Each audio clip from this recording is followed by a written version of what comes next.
하고 결국 예수님이 빌라도 총독 앞에 서시게 됐습니다. 그 빌라도와 대화를 나눌 때에 빌라도가 예수님께 이렇게 말을 하죠. 네 나라 사람들과 제사장들이 당신을 내게 넘겼다고 이렇게 표현을 합니다. 여기서 네 나라와 사람들, 네 나라 사람들 그리고 대제사장들이 당신을 내게 넘긴 것이다. 자, 이렇게 표현을 썼을 때 예수님께서 뭐라고 말씀하시냐면 내 나라는 이 세상에 속한 게 아니다. 이렇게 말씀을 하셨습니다. 예수님께서 이렇게 말씀하신 이유는 네 나라 사람들 이런 표현을 쓰니까 예수님을 한 나라 즉 유대인 유대 나라에 국한시키는 이러한 표현에 대한 대답이 되기도 하지만 이 말씀 속에서 예수님은 분명히 두 나라가 실제하고 있다고 하는 것을 설명해 주고 있었던 것이죠. 내 나라는 이것은 하나님의 나라고 이 세상에 이것은 말 그대로 세상 나라인 것을 볼 수 있습니다. 그래서 신앙생활을 조금만 해도 사실은 두 나라의 개념이 생기는 것입니다. 한 나라만 생각하며 신앙생활을 할 수는 없습니다. 한 나라, 우리 눈에 보이는 이 세상 나라만 생각하는 사람들이라면 기독교인이 될 리가 없겠죠. 반드시 두 나라를 인정하는 것이 바로 우리들의 고백이 되는 줄 믿습니다. 그런데 바로 이 두 나라이기 때문에 사실 조금 헷갈릴 수도 있고 두 나라로 인하여 내가 고민과 갈등과 그리고 번민이 찾아올 수 있다는 사실입니다. 두 나라 사이에서 얼마나 많은 사람들이 외줄 타듯이 이렇게 아슬아슬한 길을 또한 걸어가고 있는지 모릅니다. 우리들이 생각할 때 이 두 나라 가운데 세상 나라는 악한 것이고 저주받은 것이고 이 세상 나라는 나를 괴롭히는 나라로 이렇게 또한 생각을 해볼 수도 있겠죠. 또한 두 나라 중에 하나님의 나라는 영광스러운 것이고 그리고 그 하나님 나라가 최고인 것으로 이렇게 또한 우리는 생각을 합니다. 제가 이 두 나라의 설명 가운데 하나님 나라에 대한 설명은 제대로 했다고 봅니다. 그 하나님의 나라는 최고의 표현을 써도 손색이 없는 것이고 우리 인간의 어떠한 언어로 화려하게 이제 묘사한다 할지라도 부족함이 없는 나라가 하나님의 나라인데 우리들 생각에 이 세상 나라 하면 뭔가 어두움과 또한 죄악과 부정적인 이러한 생각을 가질 수가 있는 것이죠. 실제적으로 이 세상 나라가 우리에게 주는 고통과 또한 무서운 독이 너무나도 많아서 우리는 할 수만 있으면 이 세상을 피하고 싶고 때로는 이 세상을 빨리 떠났으면 하는 그러한 생각을 가질 수도 있을 것입니다. 그런데 우리가 이 두 나라의 관계를 잘못 이해하고 두 나라에 대한 바른 신앙적인 자세를 가지지 못하면 기독교 역사에 있었던 영지주의자들과 같은 이단에 빠질 수도 있고 요즘에 뉴 에이지 운동을 하는 이들과 같은 그러한 이단 사상에 빠질 수도 있습니다. 그래서 루터가 두 왕국론을 이제 쓰게 되었는데 루터도 이 하나님의 나라와 이 세상 나라 두 왕국이죠. 두 나라의 관계가 어떤 것이냐? 우리 신앙인들은 이 두 나라를 어떤 자세로 보고 소화시켜야 되는가 하는 고민이 있었던 것입니다. 그의 결론은 상호 의존적이고 보완해야 될 내용이지 서로 이거를 적대시한다든가 극단적으로 한 나라를 타부해서는 안 된다라고 하는 이제 이론을 펼치게 되죠. 그 이전에 어거스틴도 신의 도성, 인의 도성 이렇게 이제 하나님의 도성과 인간의 도성이라는 표현을 통해서 이 두 나라를 설명해 보고자 애썼던 것을 볼 수가 있습니다. 정말 이 세상 나라는 우리들에게 실제적으로 독이 될 수도 있고 부정적인 시각으로 바라봐야 될 부분이 대단히 많이 있음에도 불구하고 이 세상 나라가 사실은 하나님의 나라를 보완해 주는 부분이 없지 않아 있는 것입니다. 하나님께서는 오직 이 세상 나라를 통하여 우리를 훈련할 수가 있습니다. 우리를 연단할 수가 있습니다. 하나님이 눈에 보이는 이 세상 나라를 창조하지 않았다면 어떻게 우리 인간들을 하나님의 형상으로까지 이끌 수 있는 그러한 시험과 과정을 거칠 수가 있겠냐는 이야기죠.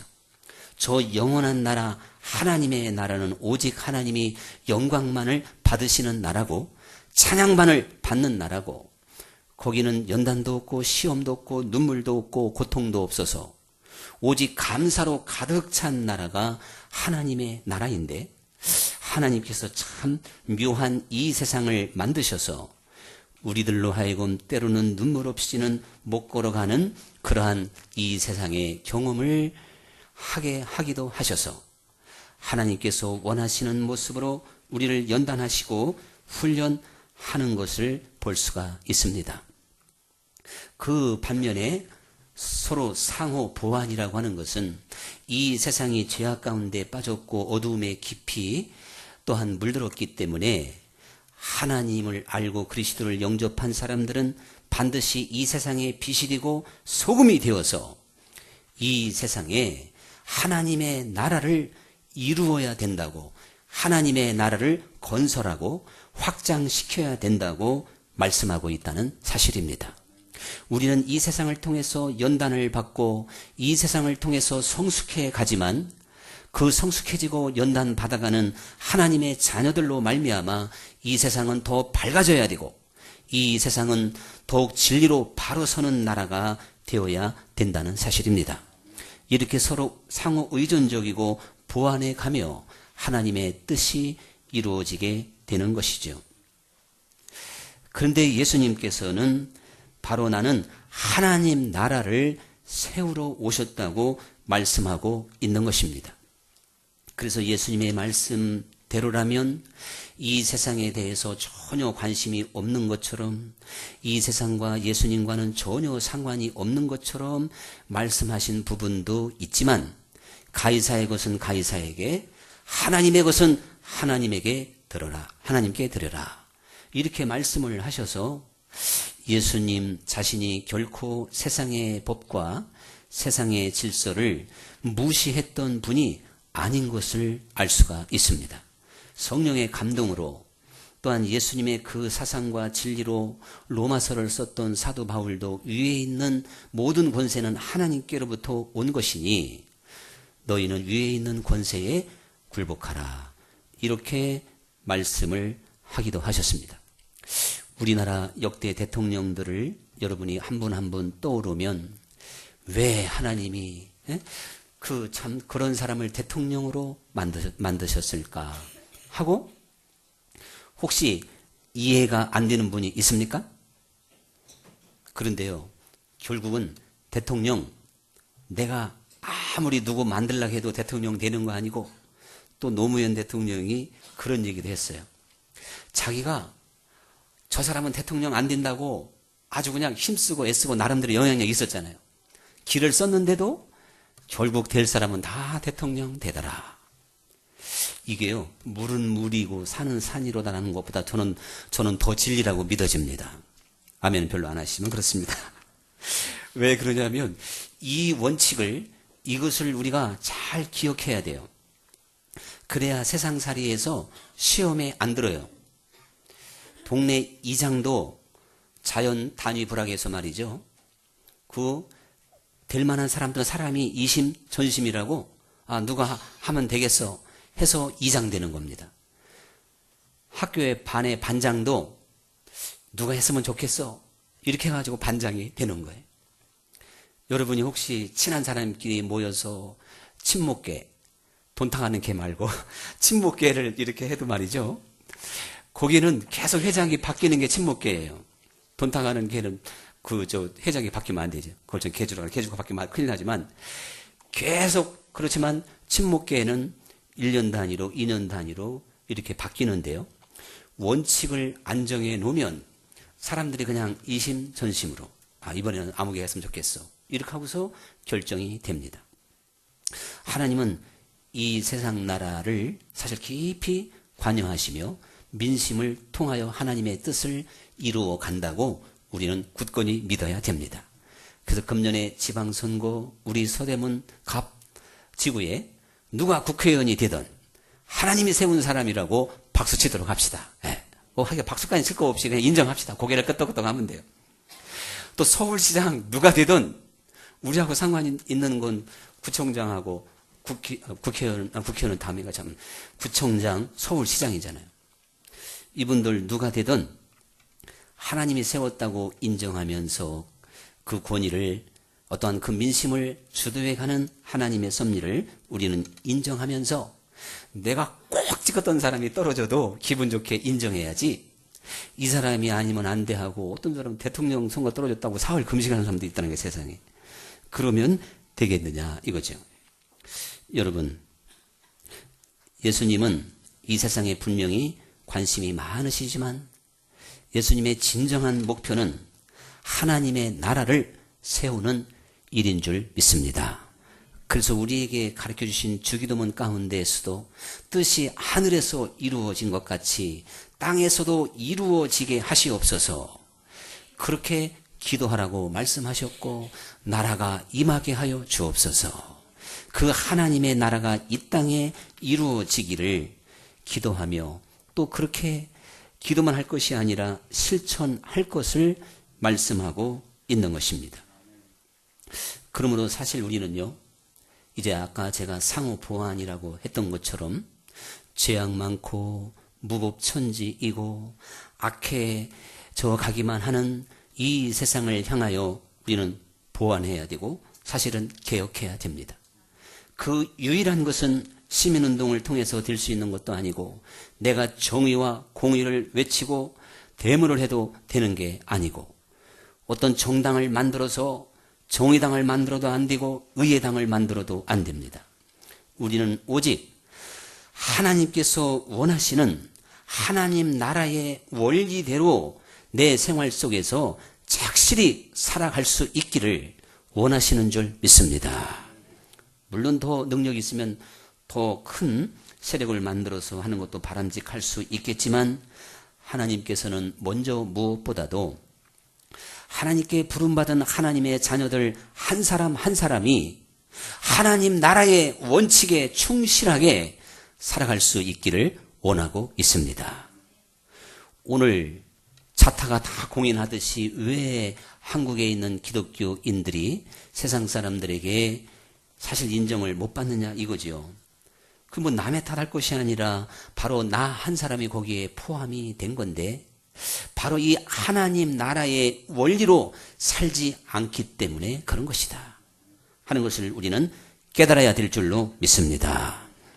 하나님 나라의 원리는 이 세상 역사가 어떻게 계속되든지 대원칙은 성경대로이기 때문에 변하지 않을 줄로 믿습니다.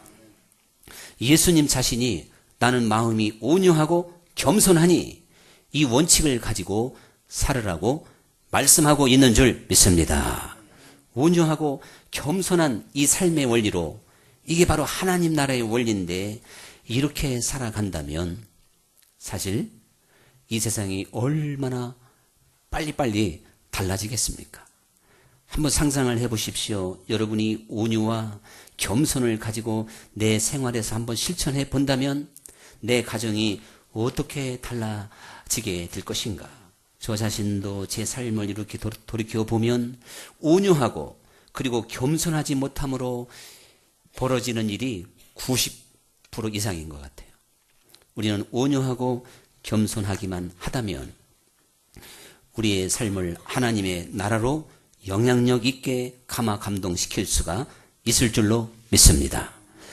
세상이 어떻게 달라진다 할지라도 하나님 나라의 대원칙은 사랑인 줄 믿습니다.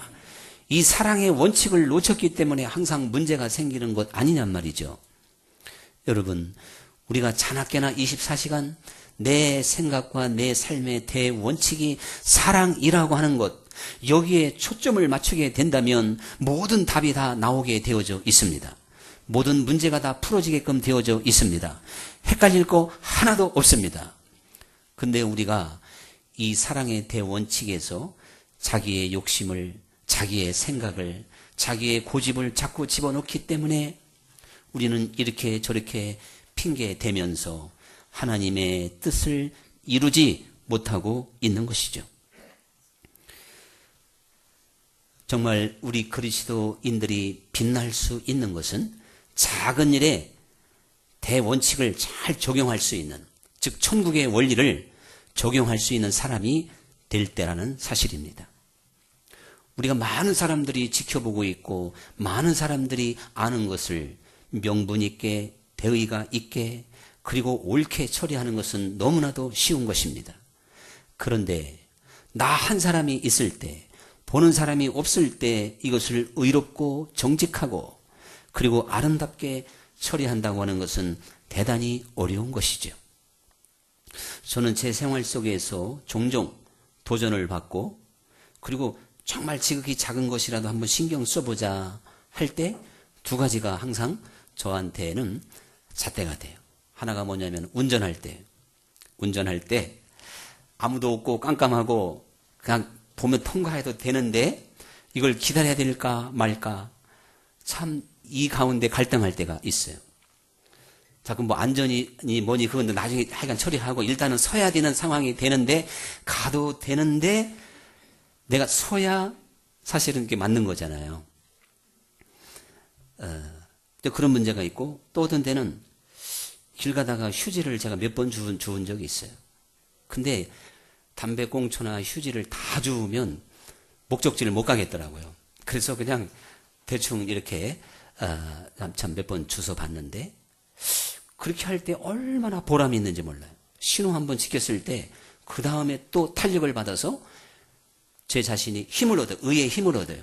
근데 한 번 신호 안 지키면 낙심이 돼가지고, 그래 별 볼 일 없구나 너 이래 돼가지고 에라 어차피 못 지킨 거 그 다음 신호 또 무시해버리자, 이렇게 갈 수도 있어요. 두 번 연속한 적은 없습니다. 오해하지 마시고. 여러분, 그러니까 사실 우리들이, 저는 여러분들 오늘서부터 우리 교회, 동네는 그만두고 교회는 휴지 떨어지면 반드시 주워야 될 줄 믿습니다. 금년에 한 번도 주워본 경험이 없는 분들은 내일 새벽에 꼭 오셔서 회개하셔야 돼요. 멀면 동네에 가시든지. 휴지도 줍고 뭐 이렇게 좀 어설픈 게 있으면은 이렇게 치울 수 있는, 아니 뭐 내 교회 내 가정도 못 하는데 내 가정에서 특별히 뭐 엄마만 하는 거 아니고 아빠만 하는 거 아니고 아무개 딸이나 자식만 하는 게 아니고 시어머니만 하는 게 아니고 정말 한 가족 한 사람 한 사람이 작은 일에 성실한 태도를 보이면 그 가정이나 그 교회가 얼마나 아름답겠습니까? 그러니까 오늘 식사 당번이 너무 맛있게 준비하느냐고 예배를 참석을 못했는데, 참 미리 광고하지만 오늘 짜장밥입니다. 이야, 꼭 드시고 가세요, 정 권사님. 그런데 또 우리 연집사님도 지난주에 못 드셨으니까 꼭 오늘 맛있게, 제가 꼭 짜장면은 곱빼기가 있죠. 오늘 곱빼기, 두 분에게는 곱빼기를 드리도록 하겠습니다. 약한 벌칙으로. 자, 그런데 우리들이 이 하나님 나라의 원리를 여러분 삶의 구석구석에 한번 적용해 보십시오. 적용하지 않으면 듣고 지나가는 겁니다. 아주 작은 것을 놓치지 마시고 반드시 적용해 볼 수 있기를 간절히 축원합니다. 거기에 신앙의 성숙이 있는 거예요. 계속 이제 힘을 받게 되는 것입니다. 그런데 이것도 지나가고 저것도 지나가고 다 무시하고 그러면 어디에서 신앙의 힘이 나올 수가 있겠습니까? 신앙이라고 하는 것은 별거 아닌 거예요. 내 생활 지극히 작은 곳에 그대로 적용시키는 것이 바로 믿음이고 하나님 나라인 줄 믿습니다.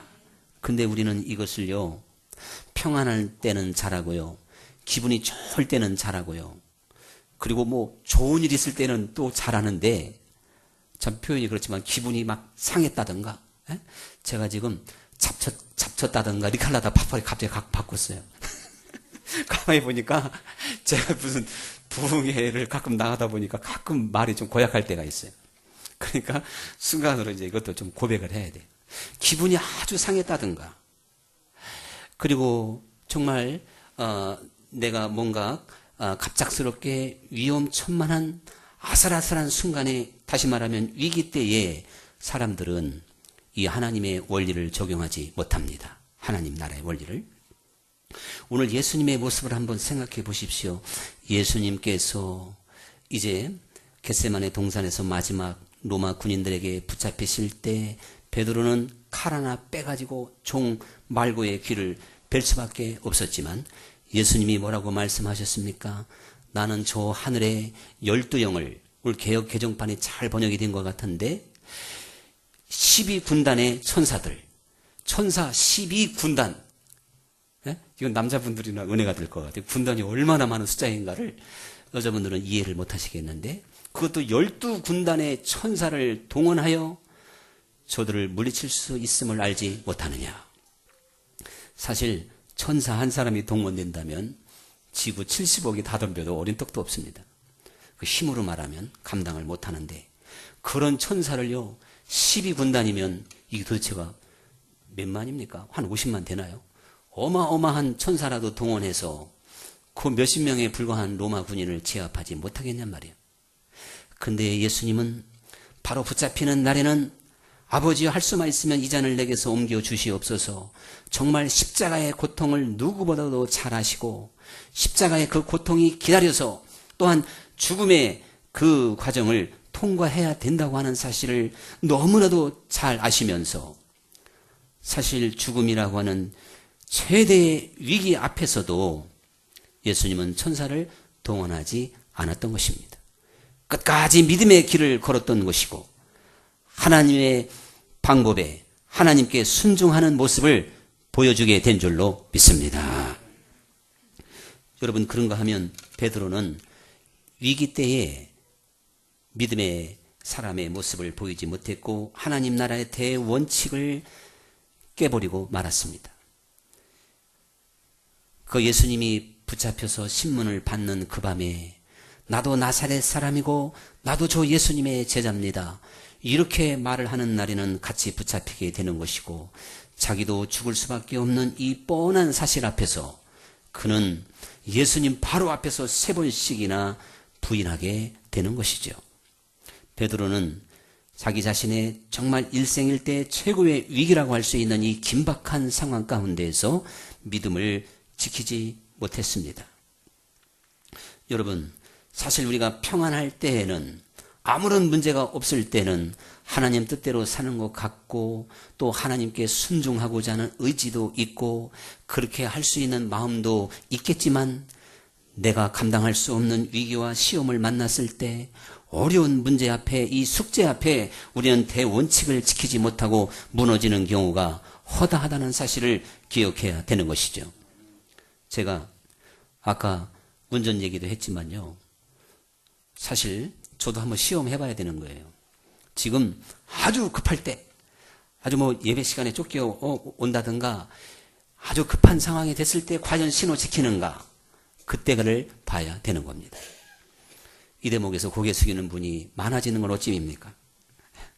여러분, 그리고 말이죠, 우리들이 마음이 평안할 때는 그렇지만 막 화가 났을 때, 정말 분노가 치밀어 오를 때, 미운 생각이 들 때, 시기심이 발동했을 때, 그때 내가 하나님 나라의 원칙으로 돌아갈 수 있느냐, 이것이 정말 믿음의 실력인 줄 믿습니다.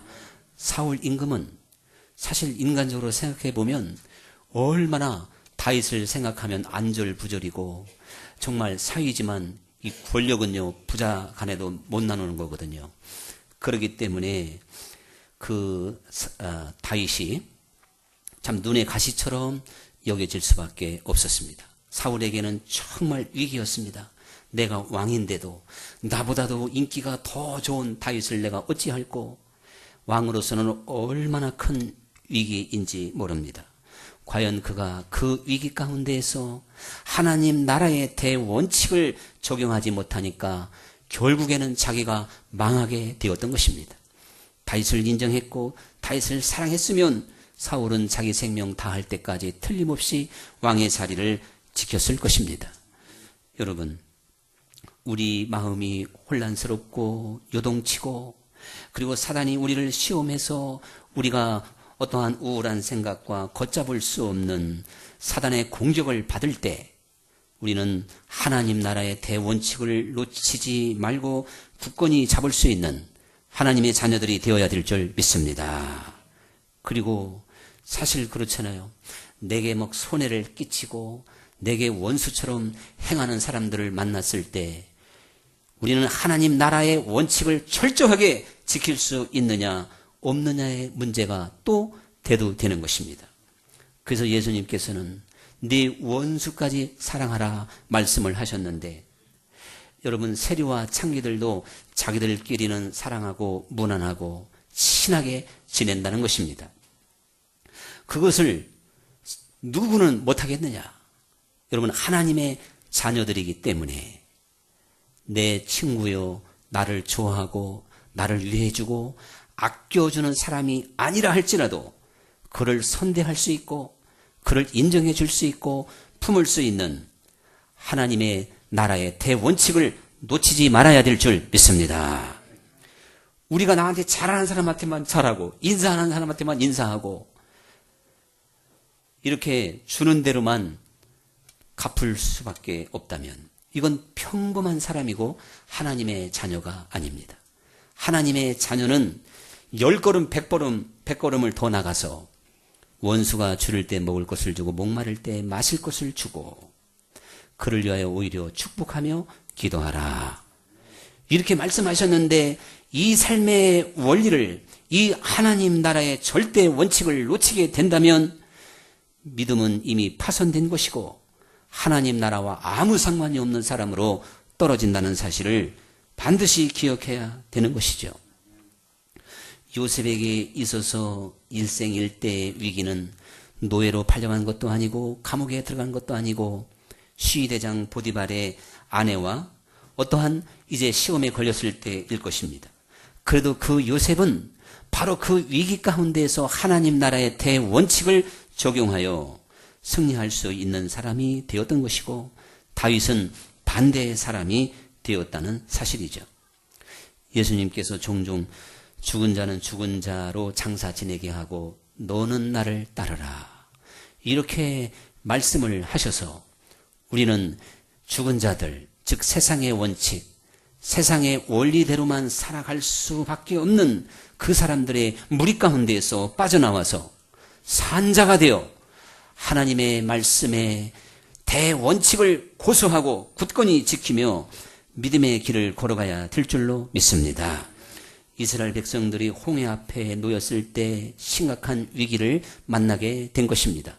뒤에는 애국 군대가 이제 그들을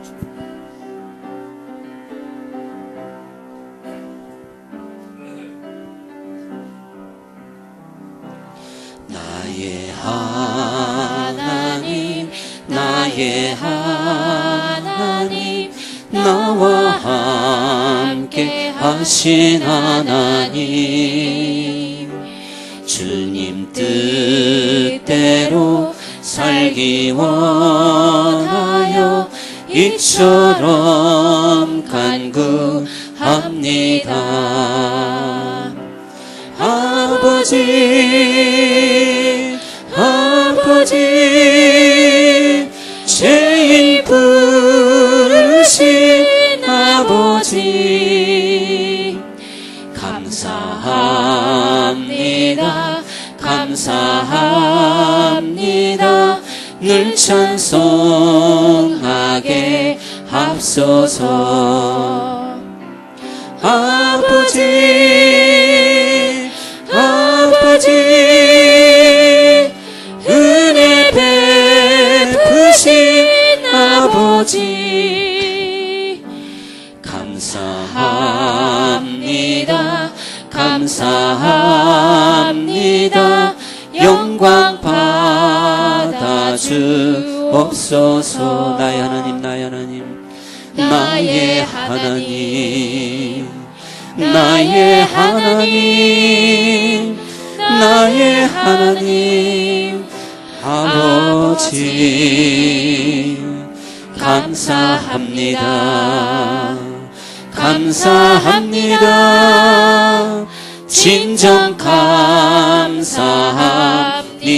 아주 든든히 진을 치고 있지, 사람들은 거인과 같이 자기들은 무기 하나 변변한 게 없지, 싸움 훈련 받은 적도 없지, 광야만 그냥 통과했을 뿐이지 어떻게 힘으로 능으로 가나안 족속을 몰아낼 수가 있었겠습니까?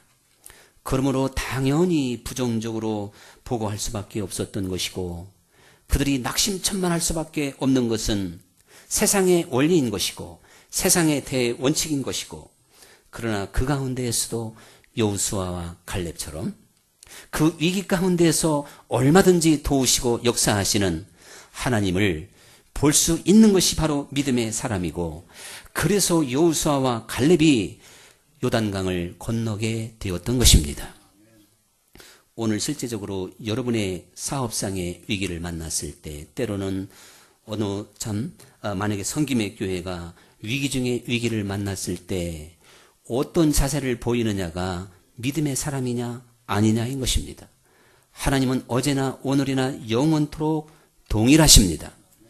정말 우리가 평안할 때는 신앙생활 누가 열심히 못하고 누가 열심히 봉사하지 못하겠습니까? 그러나 여러분, 위기 가운데서 살아계신 하나님을 바라보고 가정을 지킬 수 있는 사람, 교회를 지킬 수 있는 사람, 나라를 위하여 목숨까지 바쳐 전쟁할 수 있는 사람이 바로 정상적인 것이잖아요. 여러분 앞길에 저는 누구보다도 자신이 있습니다. 가정적으로나 교회적으로나 어떤 위기가 오든지 한 거의 10년을 연단받다 보니까 반드시 승리하게 하시는 하나님, 놀라운 사람의 상상과 방법을 초월하여 역사하시는 위대한 하나님을 너무나도 많이 만났습니다. 모세가 바로 그런 하나님을 만났기에 우리가 확인할 길은 없지만 미디안 광야 40년 생활에서 알 수 없는 수많은 경험과 체험이 있었을 것입니다. 당장 애굽 땅에 10가지 재앙이 내리는 것을 눈으로 목도하고 모세는 믿음을 가졌겠지요. 여러분, 성경의 모든 이야기는 지금도 실제적으로 이루어지고 하나님이 그렇게 성취하기를 원하시는 분인 줄 믿습니다. 그래서 우리가 받을 만한 믿음이 되니까 엄청난 시험을 줄 수도 있는 거예요. 그릇이 안 되는데 어떻게 하나님이 할 수가 있을까요? 내 사랑하는 자녀들에게. 여러분, 그러므로 정말 우리의 믿음은 위기 때 알아보는 것입니다. 영원토록 변치 않고 반드시 우리의 삶을 하나님 나라 가기까지 안전하게 평안하게 우리의 모든 것을 지켜주시는 그 살아계신 하나님을 바라보고 인생의 풍파와 환난 앞에 강하고 담대하게 믿음의 길에서 이탈되지 아니하고 늘 승리해 가며 하나님께 영광 돌릴 수 있기를 간절히 축원합니다. 오늘의 찬양 드리겠습니다.